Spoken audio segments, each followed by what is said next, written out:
How to download songs on Spotify and then listen to Spotify offline. Hi everyone, welcome back to our channel. In today's video, I'll guide you on how you can download songs on Spotify and listen to Spotify offline. So just make sure to watch the video till the very end. If you'd like to download songs on Spotify, you have to simply go ahead and then basically open the Spotify application here. Once you launch a Spotify app, of course, you're going to see this type of interface where you can simply go to a playlist or the songs that you might want to download.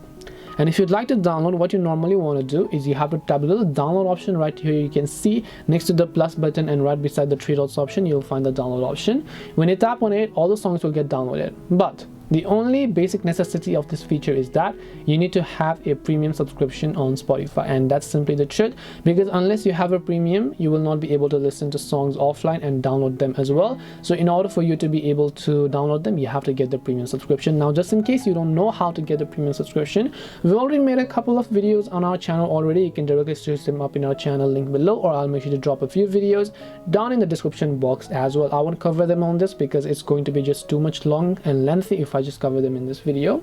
But once you have the premium, when you tap the download option, you should be able to download them seamlessly. And whenever you come to the your library section that you can find here, and then you go to the download section, you'll be able to find all of your downloaded music. This way you can download songs on Spotify and then listen offline. Hope this video was very helpful. If you have got any questions, then feel free to leave them down below. Thank you very much for watching till the end of this tutorial, and see you soon in the next video.